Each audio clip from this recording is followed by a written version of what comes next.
Assalamualaikum. Waalaikumsalam.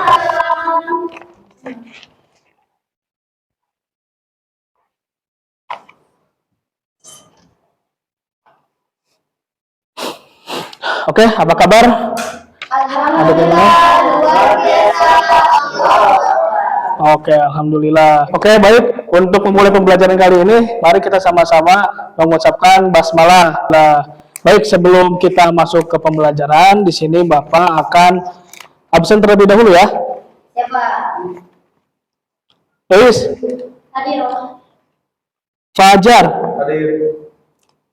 Rival, Hadir. Adi, Hadir, Pak. Nur Saada. Hadir. Alhamdulillah ya, untuk kali ini hadir semua ya. Nah, oke, pada pertemuan kemarin, kalian masih ingat gak kita membahas apa? Ada yang masih ingat? Nah, jadi materi kemarin itu kita membahas tentang kerajaan Islam di Indonesia. Ada yang masih ingat ya kerajaan Islam itu apa? Kerajaan Islam. Ada yang masih ingat? Mataram. Nah, banyak ya kerajaan-kerajaan Islam di Indonesia itu. Nah, sekarang kita akan belajar tentang teori masuknya Islam ke Indonesia. Nah, sebelum Bapak di sini menjelaskan, teman-teman tahu nggak Indonesia itu ada berapa teori masuknya Islam itu? Ada yang tahu nggak? Teori Gujarat. Teori Gujarat. Ada apa lagi? Tahu tapi lupa. Tahu tapi lupa.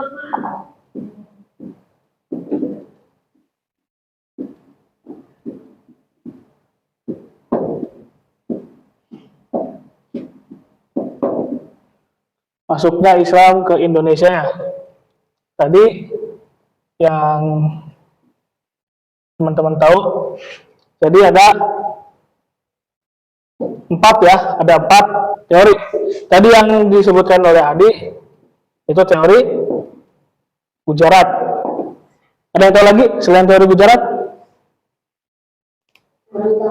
Kurang tahu. Yang kedua itu ada teori Mekah. Yang ketiga itu teori Madinah. Persia. Dan yang terakhir teori Cina.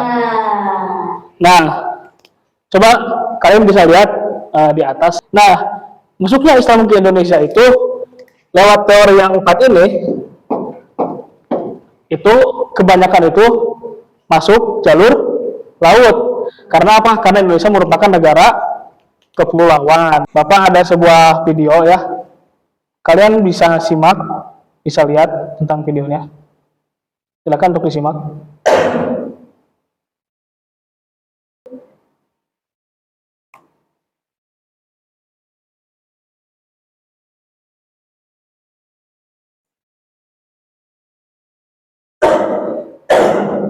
Nah, tadi itu di video tadi itu menunjukkan jalur ya, jalur masuknya Islam ke Indonesia itu. Nah, tadi setelah kalian menyebutkan ada teori Gujarat, teori Mekah, teori Persia, dan yang terakhir itu teori Cina. Nah, di sini Bapak akan membagikan 4 kelompok ya, di mana satu kelompoknya itu membahas masing-masing tentang Gujarat, Mekah, Persia, dan juga Cina. Nah, oke, di sini karena ada 1, 2, 3, 4, 5 orang, jadi akan ada satu kelompok itu 2 orang ya, satu-satunya Aku itu. sama Ais. Oke, boleh. Jadi untuk Kak Adi, kelompok 1 membahas teori Gujarat. Ya, untuk yang kedua, TCM dan juga Tehelis membahas teori Mekah. Yang ketiga, Fajar membahas teori Persia, dan yang terakhir Ripa membahas teori Cina.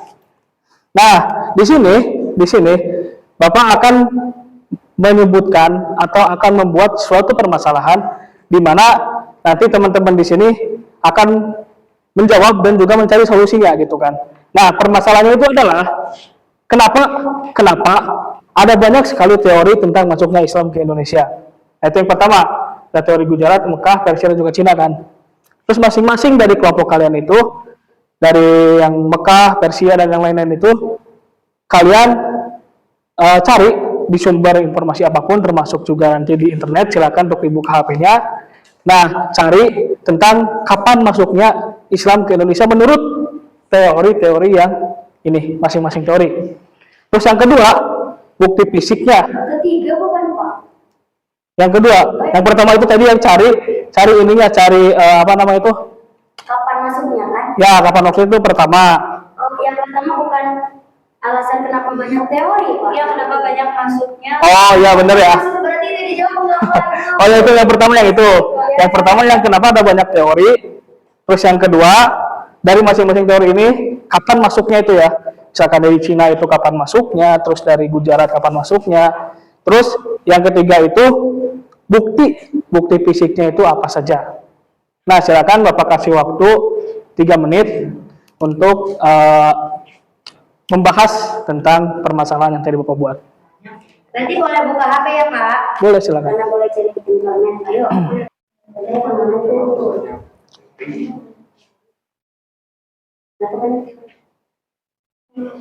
Gimana Arifah? Udah? Belum, Pak. Masih pertanyaan. Ini pertanyaan. Banyak sekali teori masuk Islam di Indonesia terus Kapan masuknya teori-teori ini ke Indonesia?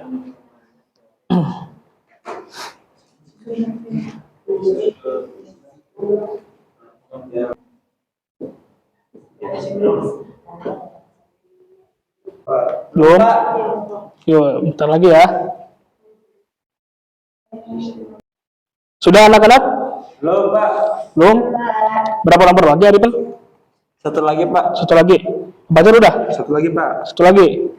sudah Ini Pak. berdua udah? Udah. Aduh udah? Baik kan di HP baca. Sudah? Sudah.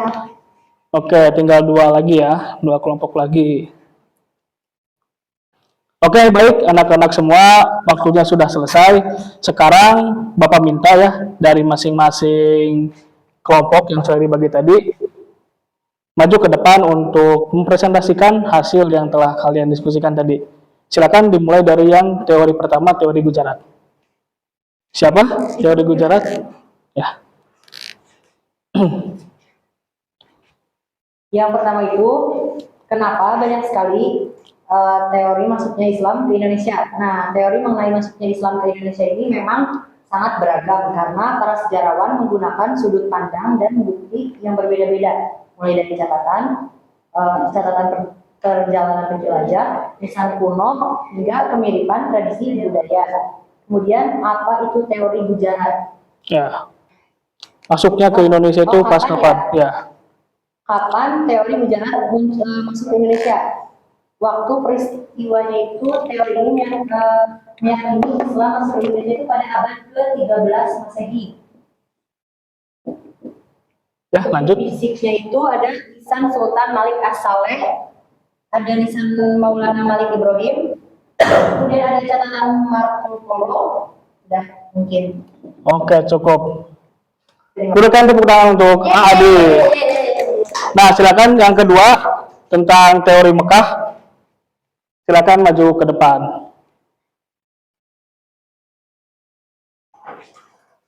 Oke, silakan.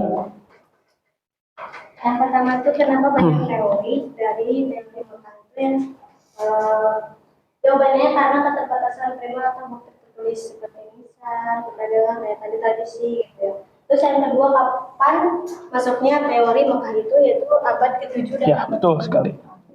Terus juga yang ketiga bukti fisiknya itu ada persamaan baca, terus adanya pemukiman Arab. Oke, baik. Tepuk tangan untuk Kak Lis.